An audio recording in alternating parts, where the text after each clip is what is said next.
Ethical Non-Monogamy 7 Tips for Men.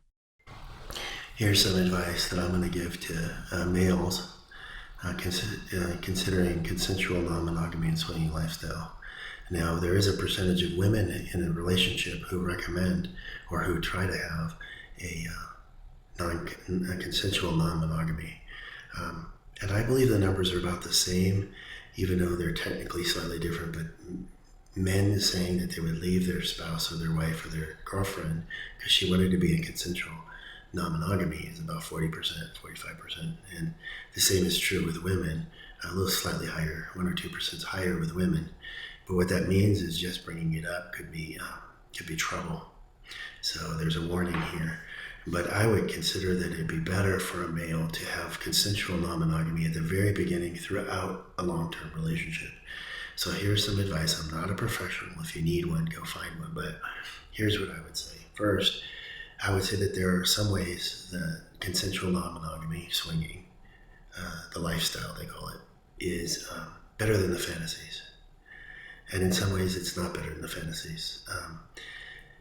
So you have to realize that there's caution to be taken whenever you're going to take a fantasy and make it a reality. Lifestyle is one of them too. You need to be very informed about what means what, very informed about what you and your spouse or your significant other believe is acceptable and not acceptable. Drug use would be an issue with that. Is it acceptable around you? Is it not acceptable around you? They should tell you in advance that that's what they plan on doing, but you need to really think about the fantasy you have versus reality. With guys, it tends to be so massively sexual, and it's actually massively social too. So that's something that you might want to look at. So second, one opinion, most men don't admit it. Unless men are forced to sexually mature up, it's harder to grow up emotionally. Men have trouble growing up emotionally. But although women are less willing to try swinging, they deal with open sexuality generally better than men. I believe that's true. They do deal with it better once you get into it. Things like jealousy, anger, disappointment are all disappointment as far as your fantasies too, are all a normal part of the emotions of the type of lifestyle change to ethical non-monogamy. Because you're a male doesn't mean that you're going to have an easy time of it. Everybody, it's a switch over from traditional views in your heart to the excitement leads you to ethical non-monogamy, but the reality is different. And so this one is very, very important that you're able to change emotionally. Your views of women will change, your views of sexuality will change, your views of nudity might change. All these things will change in you, and you have to be able to emotionally deal with them. You're going to grow up. I don't think people with some of these issues are very mature. So this might mature you even at a younger age, and you'll find advantages in business, advantages at home, advantages in the relationships that you have that stay long term. So there is advantages to that maturing. Third is it's like letting a genie out of the bottle.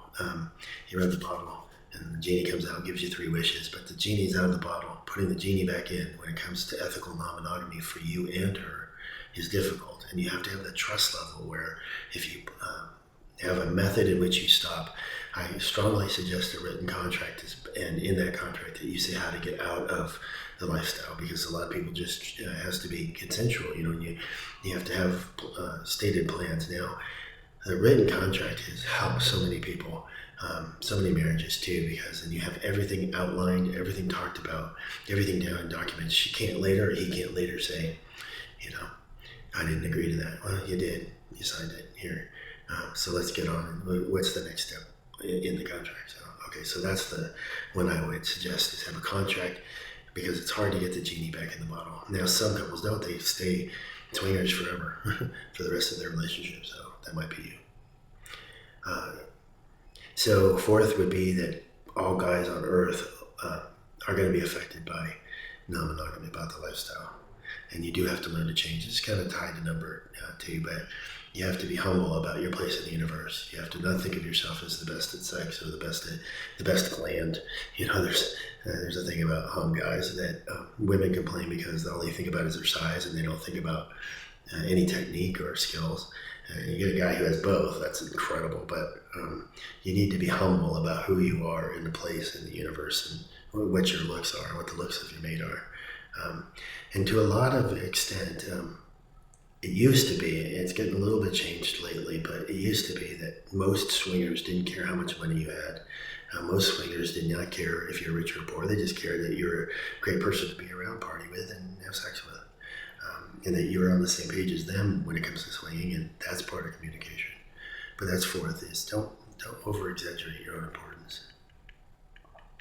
Fifth is you spend a great deal of time dealing with emotions, and it's about social norms, but it's an opportunity to grow. Somebody said it's just fucking sex. Oops, I better edit that out. But it says it's just sex. And many non-swingers observe that and think that that's normal, and that's not true. There's a lot more to it. There's classies, flirting, there's conversations, there's knowing by watching the body language when to back off and say, okay, that person's not for me. There's an expression that says there's 1 million sexual encounters in the world, so don't worry about the last one, or don't worry about ones that have missed. You shouldn't worry about any of them. You shouldn't be feeling inferior because you've missed some. You'll have some down the road. Now, seventh is that opportunity will often knock outside of normals, and you need to ask yourself, you shouldn't be having sexual encounters with somebody at work. And if you do, you need to set limits and figure out how to do it without getting fired. And there are a lot of firings because of it. Seventh is that opportunities, some of them you'll want to pass on.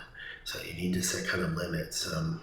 Your wife's sister's best friend wants to swing. Do you do it? Well, she's in a bad relationship with Bob.